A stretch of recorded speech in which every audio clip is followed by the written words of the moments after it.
आइए दोस्तों हम लोग रेलवे का क्वेश्चन सॉल्व करके देखते हैं। देखिए क्वेश्चन दिया है 4 और 20 और 28।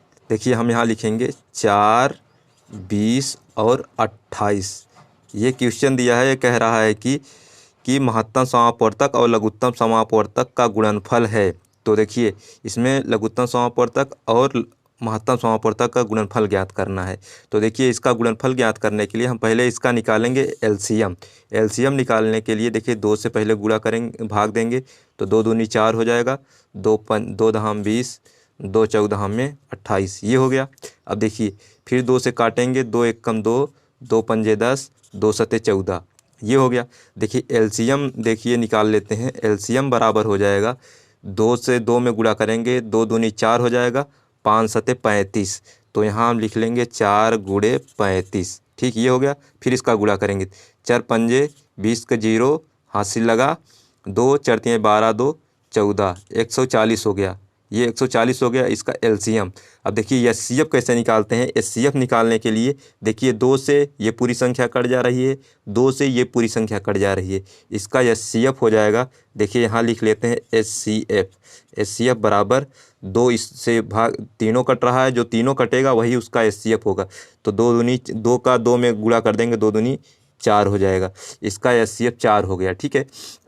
क्वेश्चन कह रहा है कि महत्तम समापवर्तक एवं लघुत्तम समापवर्तक का गुणनफल। तो देखिए एचसीएफ 4 हो गया और एलसीएम देखिए 140 हो गया। तो इसका गुणनफल, तो हम गुणनफल के लिए क्या करेंगे, गुणा करेंगे। तो 140 गुणे 4 लिखेंगे, ठीक। अब 140 गुणे 4, उसके बाद इसका गुणा करेंगे। तो इसका गुणा करेंगे तो 14 चौको 56, एक जीरो ना, 560, यही आपका उत्तर है। इस तरीके से पहला क्वेश्चन सॉल्व होता है, ठीक है। आइए अब हम लोग देखते हैं नेक्स्ट क्वेश्चन। देखिए दोस्तों अगला सवाल दिया है, कह रहा है कि संख्या 0.335 के ऊपर बार है, उसके बाद को P/Q, जहाँ P और Q संख्याएं हैं, के रूप में निम्नलिखित में से किस प्रकार दर्शाया जा सकता है। तो देखिए इसको हम लोग सॉल्व करेंगे। तो ये देखिए दिया है क्वेश्चन आपका 0.335 के ऊपर बार है, ये है। तो हम लोग इसको P/Q के रूप में लिखेंगे, ठीक है। तो P/Q के रूप में लिखने के लिए क्या करेंगे, ये देखिए ये 335, इसको मान लेते हैं 335 और माइनस करेंगे 3, ये हो जाएगा बट्टे। अब देखिए ये जिसके ऊपर बार है इतनी बार 9 लिखेंगे, जिसके ऊपर बार नहीं है यहाँ 0 लिखेंगे। अब देखिए इसको घटाएंगे, 335 में से 3 घटाएंगे, हो जाएगा 332। तो यहाँ लिख लेंगे 332 बटे 990, यही आपका उत्तर है। इसमें आपका सही उत्तर हो जाएगा चौथा नंबर, ठीक। आइए अगला क्वेश्चन देखते हैं। देखिए दोस्तों अगला क्वेश्चन दिया है, कह रहा है कि यदि एक चतुर्भुज का एक कोण 120 अंश मापता है और इसके शेष तीनों कोण के बराबर माप हो, तो इन तीनों शेष कोणों के प्रत्येक माप के बराबर हैं। तो देखिए इसमें दिया है एक कोण दिया है 120 अंश। हम जानते हैं चतुर्भुज में चारों कोणों का योग 360 अंश होता है। तो देखिए हम एक कोण मान लेते हैं 120 अंश। तो यहाँ लिख लेते हैं एक कोण का मान 120 अंश और प्लस, और तीनों कोण बराबर हैं तो एक तीनों कोण को यक्स मान लेते हैं। तो इसको जोड़ देंगे, यक्स यक्स यक्स, ये 4 कोण हो गए, 1 2 3 4, क्योंकि तीनों कोण आपस में बराबर हैं। बराबर दिया है 360 अंश, ये हो गया। अब देखिए इसको जोड़ेंगे तो ये हो जाएगा 3x प्लस 120 बराबर 360, ये हो गया। अब देखिए यहाँ लिखेंगे 3x बराबर 360 में से 120 घटा लेंगे, 360 में से 120 इधर जाएगा तो माइनस हो जाएगा। तो देखिए फिर यहाँ लिखेंगे 3x बराबर, घटाएंगे 0, 6 में से 2 गया तो 4 बचा, 3 में से 1 गया तो 2 बचा, ये हो गया। अब देखिए 3 से भाग देंगे, 3 एक कम 3, 3 8 24, 80 हो गया। तो क्या पूछा है इसमें, शेष प्रत्येक कोणों का मान ज्ञात कीजिए। शेष 3 कोण यक्स यक्स है ना, ये यक्स यक्स यक्स यक्स, तीन शेष 3 कोण, तो इसका मान हो जाएगा 80। ये तीनों 80 जो आया है ये आपका, ये तीनों कोणों के मान बराबर होंगे, यही आपका उत्तर है। इस तरीके से ये क्वेश्चन सॉल्व होता है। आइए अब हम लोग देखते हैं नेक्स्ट क्वेश्चन। देखिए दोस्तों क्वेश्चन दिया है m बराबर -9, m बराबर दिया है -9, उसके बाद n बराबर दिया है 13, n बराबर 13 दिया है, तो कह रहे हैं कि 25m² plus 40mn plus 16n² का मान ज्ञात करना है। तो देखिए ये 25n मतलब कि हम देखो इसको शॉर्टकट रूप में हम बना सकते हैं। देखिए कैसे हम बना सकते हैं, इसके आप लोग देखिए नियम।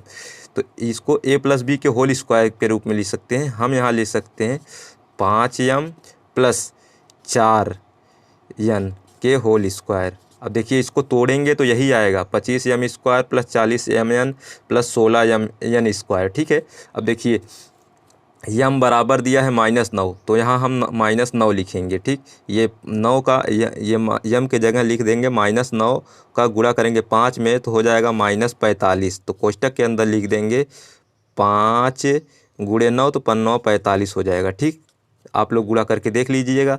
प्लस यहाँ लिख लेंगे। अब देखिए यहाँ 4 है, यन है, तो 13 की जगह है यन लिखेंगे, यन की जगह 13 लिखेंगे, 4 का गुणा कर देंगे, 13 चौको 52, ये हो जाएगा, इसका होल स्क्वायर हो जाएगा। ठीक है। अब देखिए 45 में से 52 घटाएंगे तो हो जाएगा 7, तो ये प्लस 52 है, ये -45 है, तो यहाँ केवल बचेगा +7 का कोष्टक में स्क्वायर। 7 का गुणा करेंगे तो 7 सते 49, तो 49 यही आपका उत्तर है।